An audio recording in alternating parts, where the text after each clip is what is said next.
பொய்மான் கரடுன்னு அந்த கரடுக்கு பேர் வந்ததுக்கான காரணமே என்ன அப்படின்னா, அந்த கரடை நீங்க பார்க்கும்போது அங்க மான் இருக்கிற மாதிரியே இருக்கும். பக்கத்துல போய் பார்த்தா அங்க ஒரு மான் இருக்காது. அங்க இருக்கிற ஒரு டிரைவர் போற வழியில இப்படி ஒரு கதையை சொல்றாரு. இந்த மாதிரி இந்த இடத்துல ஒரு கொலை நடந்ததுங்க. செங்கோடன் அப்படின்னு சொல்லிட்டு ஒருத்தன் இருக்கான். அவன் வந்து பயங்கரமான ஒரு கஞ்சம். அவன் வந்து ஏன் கல்யாணம் பண்ணல அப்படின்னா, கல்யாணம் பண்ணா பெண்டாட்டிக்கும் சேர்த்து காசெல்லாம் செலவு பண்ண வேண்டியது இருக்கும் அப்படின்னு இந்த ஊருக்குள்ள ஒரு பேச்சு இருக்கு. திடீர்னு இந்த ஊர்ல ஒரு சில மாறுதல்கள்லாம் நடக்குது. அப்பதான் அந்த ஊருக்கு வந்து சினிமா கொட்டாயெல்லாம் வரக்கூடிய நேரம். ஊரெல்லாம் வந்து போஸ்டர்ல வந்து சினிமாவில் நடிக்கிற நடிகை, ஹீரோ அவங்களோட ஃபோட்டோலாம் போட்டிருக்கு. அந்த நடிகை வேற வந்து பயங்கர அழகா இருக்கா. ஸோ இதெல்லாம் வந்து நம்ம செங்கோடன் குறுகுறுன்னு பார்த்துட்டு தான் இருக்கோம். அப்போ அந்த ஊர்ல அந்த படத்து போஸ்டர்ல இருக்கிற பெண் மாதிரி ஒரு பெண் வந்து அங்கே நிற்கிறாங்க. குமாரி பங்கஜாவும் மீதி 2 அந்த நபர்களும் இந்த 3 பேரும் சேர்ந்து எப்படி வந்து நம்ம செங்கோடனோட காசை பறிக்கிறதுக்கு பிளானை போடுறாங்க.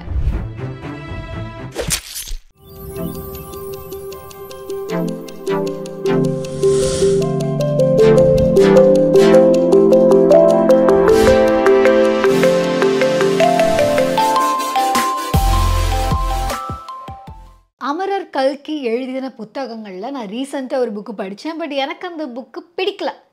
பட் அந்த புக்கை படித்ததுக்கு அப்புறமா கதை எங்கே நடந்ததோ அந்த இடத்துக்கு போய் அந்த இடம் ரொம்ப நல்லா இருக்குது அப்படின்னு பகிர்ந்துக்கிட்ட நிறையா ரீடர்ஸ் இருக்காங்க. ஸோ இந்த புக்கு நல்லா இருக்குமா நல்லா இருக்காதா அப்படிங்கிற முடிவை நீங்கள் தான் எடுக்கணும்.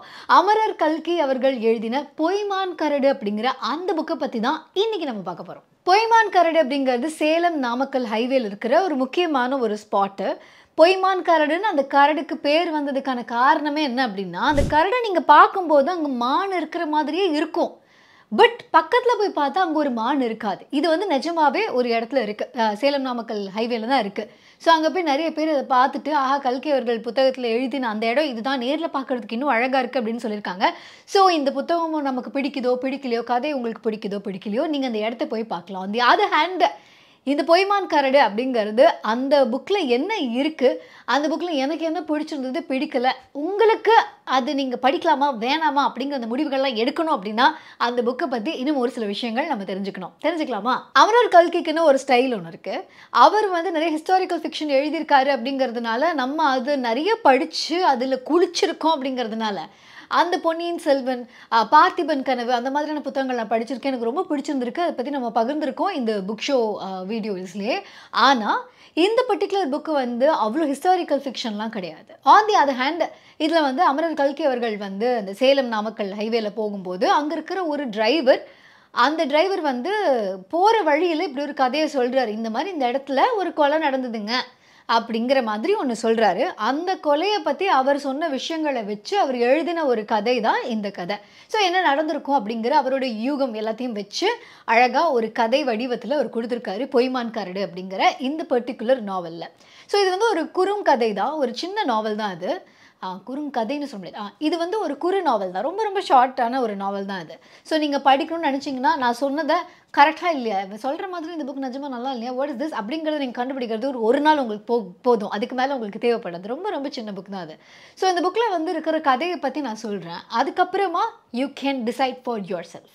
ஸோ முதல்ல என்ன அப்படின்னா, இந்த டிரைவர் சொல்கிற கதையில் செங்கோடன் அப்படின்னு சொல்லிட்டு ஒருத்தன் இருக்கான். அவனுக்கு வந்து அவனோட கட்டுப்பாட்டில் ஒரு 5 ஏக்கரா நிலம் இருக்குது. அவனோட அம்மா அப்பா கூட பிறந்தவங்க அப்படின்னு யாருமே இல்லை அவன் கூட. ஸோ அவன் தனி ஆளாக தான் இருக்கான். அவன் வந்து பயங்கரமான ஒரு கஞ்சம். காசு விஷயத்தில் ரொம்ப ரொம்ப கால்குலேட்டிவாக இருப்பான். அவன் வந்து ஏன் கல்யாணம் பண்ணல அப்படின்னா, கல்யாணம் பண்ணால் பெண்டாட்டிக்கும் சேர்த்து காசெல்லாம் செலவு பண்ண வேண்டியது இருக்கும், அப்புறம் அவங்க குடும்பத்துக்குலாம் செலவு பண்ண வேண்டியது இருக்கும் அப்படிங்கிறதுக்காக தான் அவன் கல்யாணமே பண்ணல அப்படின்னு இந்த ஊருக்குள்ளே ஒரு பேச்சு இருக்குது. அப்படிப்பட்ட செங்கோடன் மேலே பக்கத்துலேயே வந்திருக்கிற ஒரு பெண்ணுக்கு ஒரு காதல். அந்த பெண் மேலே வந்து இவருக்குமே வந்து ஒரு ஆர்வம் இருக்குது. செம்பவளவல்லி அப்படிங்கிறது தான் அவங்களுடைய பேர். ஸோ செம்பவளவல்லிக்கும் வந்து செங்கோடனை பற்றி இந்த ஊரில் எல்லாரும் பேசுறது பிடிக்கல தான். பட் செங்கோடனை வந்து அவங்களுக்கு பிடிக்கும். செங்கோடனுக்கு தன்னை பிடிக்கும் அப்படிங்கிறதும் செம்பவளவல்லிக்கு தெரியும். சாரி, அவங்களோட செம்பான்னு வச்சுப்போமா, செம்பா அப்படி வச்சுப்போமா. ஸோ செம்பாவுக்கு வந்து தெரியும் இவங்களுக்கு வந்து தன்னை பிடிக்கும் அப்படின்னு சொல்லிட்டு. பட் செம்பாவோட வீட்டில் என்ன சொல்கிறாங்கன்னா, இவன் பிடிக்குங்கிறான் அப்படி நீ சொல்கிற, ஆனா வந்து அவன் கல்யாணம் பண்ணிக்கிறதுக்கு எதுவும் பொண்ணு கேட்க மாட்டேன்றான். பொண்ணு எதுவும் கேட்கல அப்படின்னா, நான் வேற இடத்துல பார்த்து கல்யாணம் பண்ணி குடுக்க வேண்டியதா இருக்கும். இந்த ஊர்ல வந்து புதுசா ஒரு போலீஸ்காரர் வந்திருக்காரு. அவருக்கு வந்து ஆல்ரெடி கல்யாணம் ஆயி, அதுக்கப்புறம் அது ஏதோ செட் ஆவல. அதனால அந்த பெண் மனைவி இறந்துட்டாங்களோ என்னமோ! அதனால 2ஆம் கல்யாணம் பண்றதுக்காக அவர் கேட்டுட்டு இருக்காரு. ஸோ நான் வந்து பொண்ண குடுக்கலான்ட்டு இருக்கேங்கிற மாதிரி அவர் சொல்லிடுவாரு. செம்பா வந்து போய் இவன்கிட்ட சொல்லுவான். "இந்த பாரு, நீ வேற எதுவும் சொல்ல மாட்டேன்ற. எங்க வீட்ல வந்து பொண்ணு கேட்க மாட்டேங்கிற. அதனால எங்க வீட்ல வந்து எனக்கு வேற இடத்துல பொண்ணு குடுத்துரலாமான்னு யோசிச்சுட்டு இருக்காங்க." அப்படின்னு சொல்லுவாங்க. இப்போ வந்து என்னன்னா, நம்ம செங்கோடன் வந்து டீப் திங்கிங்ல இருப்பான். இப்ப என்னது இவ கல்யாணம் பண்ணணுங்கிறா. நமக்குமே இவ இருந்தா நல்லா தான் இருக்கும். ஏன்னா, இவ சமைச்சு போட்டுருவா. சமையல் வேலைலாம் அவ பார்த்துப்பா. அவ கொஞ்சம் வீட்டு செலவுகள்லாம் கொஞ்சம் அவளும் சிக்கனமான ஒரு ஆள் தான். நம்ம காசு விஷயத்துலயும் பிரச்சனை இருக்காது. இந்த மாரிலாம் நெறைய விஷயங்கள் அவர் யோசிப்பாரு. ஆனா, அவருக்கு இருக்க ஒரே பயம், ஆனா குடும்பமே வந்துட்டு ஏதாவது ஒண்ணுனா நம்ம வீட்ல நிக்கும். அவங்களுக்கு சோறு தண்ணிலாம் போட வேண்டியது இருக்கும். வாட் இஸ் திஸ் அப்படின்னு ஒரு டீப் திங்கிங்ல இருப்பார். இந்த டயத்துல திடீர்னு இந்த ஊர்ல ஒரு சில மாறுதல்கள்லாம் நடக்குது. அது என்ன அப்படின்னா, அப்பதான் அந்த ஊருக்கு வந்து இந்த சினிமா கொட்டாயெல்லாம் வரக்கூடிய நேரம். ஓகேவா? அப்போ இந்த செம்பவளவல்லி, செம்பா அவங்க என்ன பண்றாங்க அப்படின்னா, நான் ஒரு சினிமா பார்த்தேன். இந்த சினிமால காதல் இப்படி இருந்தது. அந்த மனைவி வந்து கணவனுக்காக எவ்வளோ உருகி உருகி எவ்வளோ விஷயங்கள் பண்றா தெரியுமா? ச்சே! அந்த மாரி நான் உன்ன பார்த்துக்க மாட்டேனா? அப்படிங்கிற மாரி சொல்றாங்க. இவர் வந்து சினிமாக்கு போணும்னா, அதுக்கு பைசா செலவு பண்ணணும்ல. இதுக்காக காசு குடுத்து போவாங்களா? அப்படின்னு அவர் வந்து யோசிச்சுட்டு தான் இருக்காரு. போலாமா? வேண்டாமான்னு யோசிச்சுட்டு தான் இருக்காரு. ஆனா, சினிமா ஊரெல்லாம் வந்து போஸ்டர்ல வந்து சினிமால நடிக்கிற நடிகை, ஹீரோ அவங்களோட ஃபோட்டோலாம் போட்டிருக்கு. அந்த நடிகை வேற வந்து பயங்கர அழகா இருக்கா. ஸோ, இதெல்லாம் வந்து நம்ம செங்கோடன் குறுகுறுன்னு பார்த்துட்டு தான் இருக்கோம். அப்ப அந்த ஊர்ல அந்த படத்து போஸ்டர்ல இருக்கிற பெண் மாதிரி ஒரு பெண் வந்து அங்க நிக்கிறாங்க. அழகா இருக்காங்க. நல்ல சினிமாக்காரி மாரி இருக்கா அப்படின்னு சொல்றாரு. அந்த பெண்ணுகிட்ட ஒரு பேச்சு குடுக்கும்போது, அந்த பொண்ணு வந்து நான்லாம் சினிமால நடிக்கிற பொண்ணு கிடையாது. என் பேரு குமாரி பங்கஜா அப்படின்னு அவ சொல்றா. நடிக்கிறதா இருந்தா நடிக்கலாம். பட் வந்து நான் நடிக்கிறது கிடையாது அப்படின்னு அவ சொல்றா. இப்ப இவன் வந்து என்ன சொல்றான்னா, அதானே அந்த மாதிரியான வேலையெல்லாம் யார் பார்ப்பாங்கன்னு சொல்லி இந்த சினிமால நடிக்கிறவங்கள கொஞ்சம் மட்டம் தட்டி அவரு பேசுறாரு. அந்த பொண்ணு சொல்லுது, "இப்ப நடிக்கிறதுனால என்ன தப்பு? நாளைக்கு நானே கூட நடிப்பேன். என்ன இது?" அந்த மாரிலாம் அது பேசும்போது, ஓகே நம்மளுடைய தாட் வந்து கொஞ்சம் பிஹைண்டா இருக்கு போல இருக்கு. ஏன்னா ஆல்ரெடி நம்மளோட ஆளான செம்பாவும் சொன்னா. "என்ன நீ இப்படி பேசுற?" அப்படிங்கிற மாரி கேட்டா. ஆனா, அவ நம்மள விரும்புறாங்கிறதுனால, நம்மளுடைய இந்த பின்னோக்கிய அந்த ஒரு தாட்ஸ் எல்லாத்தையும் அவ அட்ஜஸ்ட் பண்ணிக்கிறா. இந்த பொண்ணு முன்னாடி நம்மலாம் காமிச்சக் கூடாதுன்னு சொல்லிட்டு, கொஞ்சம் பயங்கர ஃபார்வர்ட் திங்கிங் இருக்கிற ஒரு ஆள் மாரி அங்க ப்ரொஜெக்ட் பண்ற ட்ரை பண்றாரு. அப்போ வந்து அவர் சொல்றாரு, "இந்த மாரி நானு படத்துக்கு போலான்ட்டு இருக்கேன். டிக்கெட் எடுக்கலான்ட்டு இருக்கேன். நீயும் வரியா?" அப்படிங்கிற மாரிலாம் இது பண்றாரு. அண்ட் ஃபைனலி தியேட்டர்ல மீட் பண்றாங்க. படம் பார்க்குறாங்க. அங்க ஒரு சில சம்பவங்கள்லாம் நடக்குது. சம்பவங்கள்னா, ஆபத்தான சம்பவங்கள்லாம் நடக்குது. இதெல்லாம் நடந்துட்டு சம்வேர் இந்த குமாரி பங்கஜாவ இவர் வந்து பார்த்துட்டு, இந்த பெண்ணு வந்து நம்ம கிட்டயும் ஒரு ஆள்ன்னு வந்து அவ பேசுறாளே! அவர் வந்து ஒரு பிரச்சனையில மாட்டிப்பாரு. அப்ப அந்த பொண்ணு வந்து இல்ல இல்லைங்க இவர் எந்த தப்பும் பண்ணியிருக்க மாட்டாரு. அப்படின்லாம் சொல்லி வந்து இந்த பொண்ணு இவருக்காக சிபாரிசுலாம் பண்ணோனே, இவருக்கு வந்து வாட் எ வாவ்! இப்படி ஒரு அழகிய பெண்ணுக்கு நம்ம மேல என்ன ஒரு மரியாதை, என்ன ஒரு ஒரு ஈர்ப்பு அப்படிங்கிற மாதிரி அவர் ஃபீல் பண்றாரு. ஸோ இப்ப இவர் வந்து ஒரு டைலமாக்கு போயிடுறாரு. நமக்கு வந்து குமாரி பங்கஜா வேணுமா? இல்ல வந்து நம்மளுடைய செம்பா வேணுமா? செம்பா வந்து வீட்லலாம் நல்லா பார்த்துப்பா, அதெல்லாம் இருக்கு. குமாரி பங்கஜா அழகா இருக்கா, அந்த மாதிரி வந்து ஒரு தாட்ல இருக்காரு. கிட்டத்தட்ட இந்த பொய்மான் கரடுங்கிறது ஆல்மோஸ்ட் இந்த மாரி தான் வச்சுக்கோங்களேன். அந்த பொய்மானா தெரியிறது வந்து குமாரி பங்கஜா தான். தள்ளி இருந்து பார்க்கறதுக்கு வாவ்! வாட் எ பியூட்டி அப்படிங்கிற மாரிலாம் இருந்தாலுமே, பக்கத்துல போய் பார்க்கும்போது, அவ அவ வந்து சரிப்பட்டு வரமாட்டா நமக்கு அப்படிங்கிற ஒரு ரியலைசேஷன் எப்படி செங்கோடனுக்கு வருது. செம்பா தான் நமக்கு ஏத்த ஜோடி அப்படிங்கிறத அவர் எப்படி ரியலைஸ் பண்றாரு அப்படிங்கிறத ஒரு மர்டர் மிஸ்ட்ரி மாரி கொண்டு போயிருப்பாரு. ஸோ அந்த மர்டர் மிஸ்ட்ரியா என்ன நடக்கும் அப்படின்னா, இந்த பொண்ணுக்கு வந்து பர்மாலேருந்து, மலாய்லேருந்து இவங்க வந்து கிளம்பி வந்திருப்பாங்க. அந்த பொண்ணு கரெக்ட். மலாய்லேருந்து வந்திருப்பாங்க. அவங்களுக்கு வந்து சொத்து பத்தெல்லாம் இருந்திருக்காது. அவங்க அம்மா, அப்பா எல்லாம் கிளம்பி வந்திருப்பாங்க. இப்ப அந்த பொண்ணுக்குன்னு யாரும் இல்ல. அந்த பொண்ணுகிட்ட பெருசா காசும் இல்ல. ஸோ அந்த பொண்ணு காசுக்காக நெறைய எஃபோர்ட்லாம் போட்டுட்டுருக்கும். அதுல வந்து ஒரு 2 பேர மீட் பண்ணும். அந்த 2 பேர் வந்து இவள வச்சு எப்படியாவது நெறைய விஷயங்கள ஏமாத்தி கொள்ளையடிக்கலாம். அந்த மாதிரியான ஒரு ஜோன்ல இருப்பாங்க. இதுல செங்கோடன் வந்து காசே இல்லன்னு ஊர்ல எல்லாரும் பேசிக்கிறாங்க. ஆனா ஊர்ல இன்னொரு பேச்சும் இருக்கு. செங்கோடன் கிட்ட காசே இல்ல. ஆனா அவனோட வீட்ல அவன் இருக்கிற ஏரியால வந்து தண்ணிக்கு பஞ்சமே கிடையாது. ஸோ அவனுக்கு வளம்னா நல்ல வளம் இருக்கு. 5 ஏக்கரா நிலமும் வந்து நல்லா செழிப்பா இருக்கு. அதையும் தாண்டி அவன் இதுவரைக்கும் சம்பாதிச்ச காசு எல்லாத்தையும் தோண்டி ஏதோ ஒரு புதையல் மாரி வச்சிருக்கான் அப்படின்னு சொல்லி கேள்விப்படுறாங்க.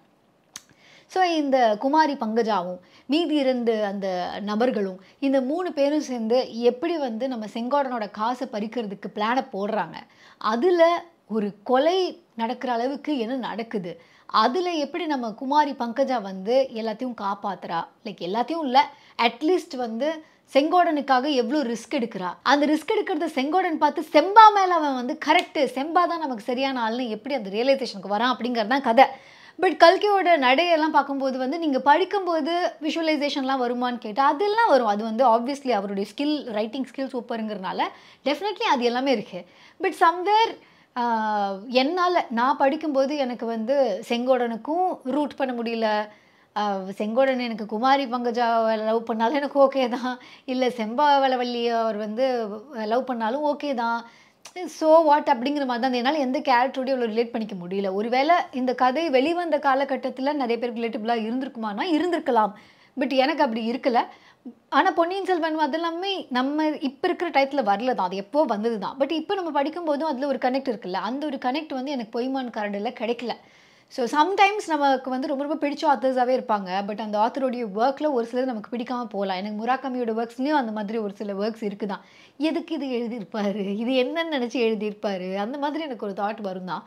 அந்த மாதிரி தான் எனக்கு இந்த புக்கும் இருந்தது. எனக்கு கல்கியோடைய ஒர்க்ஸ்ல ஆ இந்த இது வந்து எனக்கு அவ்வளவா பிடிக்கலை அப்படிங்கிறத வந்து நான் பதிவு செய்யணும் அப்படின்னு நான் நினச்சேன். ஸோ அதனால தான் வந்து இதை இந்த இடத்துல சொல்கிறேன். ஸோ கல்கி கிருஷ்ணமூர்த்தி அவர்கள் எழுதின பொய்மான் கரடு எனக்கு பர்சனலி பிடிக்கல, ரிலேட்டபிளாக இல்லை. ஆர் எனக்கு அதில் இருக்க இந்த த்ரில்லோ எதுவுமே ஒர்க் அவுட் ஆகலை அப்படின்னு நான் சொன்னேன். பட் உங்களுக்கு இது ஒர்க் அவுட் ஆயிருந்தது அப்படின்னா ப்ளீஸ் கீழே கமெண்ட் பண்ணுங்கள். இல்லை நீங்கள் இது வரைக்கும் படிக்கலை அப்படின்னா படிக்கணுமா படிக்க வேண்டாமா அப்படிங்கிற அந்த ஒரு முடிவை வந்து நீங்களே எடுத்துக்கலாம். பட் அமரர் கல்கி அவர்கள் எழுதின இன்னும் பல புக்ஸை வந்து நம்ம ஆல்ரெடி ரிவ்யூ பண்ணியிருக்கோம். ஒன்று பார்த்திபன் கனவு, பொன்னியின் செல்வன், அதுக்கப்புறம் வந்து சிவகாமியின் சபதம், அது ரீசெண்டாக படித்து ரிவ்யூ பண்ணியிருந்தோம். ஸோ இந்த புக்ஸ்லாம் வந்து ஆல்ரெடி நம்ம புக் ஷோவில் இதை பற்றின ஒரு சில டிஸ்கஷன்லாம் இருந்திருக்கு. அந்த வீடியோஸ் நீங்கள் பார்க்கணும் அப்படின்னா அதுக்கான லிங்க் கீழே இருக்குது. கல்கி அவர்களுடைய புத்தகங்கள் நீங்கள் ஏதாவது வாங்கி படிக்கணும் அப்படின்னா பக்கத்தில் இருக்க புக்கு கடையிலே நீங்கள் போய் வாங்கி படிக்கலாம். அப்படி இல்லைனாலும் கீழே லிங்க்ஸ் இருக்குது, அதில் நீங்கள் கிளிக் பண்ணி ஐதர் நீங்கள் அந்த புக்கு வாங்கி படிக்கலாம், இல்லை நம்ம புக் ஷோவில் அதை பற்றின வீடியோஸை நீங்கள் பார்க்கலாம். ஓகே, தேங்க்யூ, பாய். நான் இவ்வளோ நேரம் பேசின விஷயங்கள்லாம் உங்களுக்கு வந்து ஆடியோ மட்டும் கேட்டால் போதும் அப்படின்னா த புக் ஷோடைய பாட்காஸ்ட் எல்லா ஆடியோ ஸ்ட்ரீமிங் பிளாட்ஃபார்ம்ஸ்லையும் அவைலபிளாக இருக்குது, நீங்கள் அங்கே கேட்கலாம். இல்லை நீங்கள் இப்போ யூடியூப்பில் பார்க்குறீங்கன்னா பார்க்காம அப்படி இப்படி வச்சிட்டிங்கனாலும் கேட்கலாம். ஓகே, பாய்.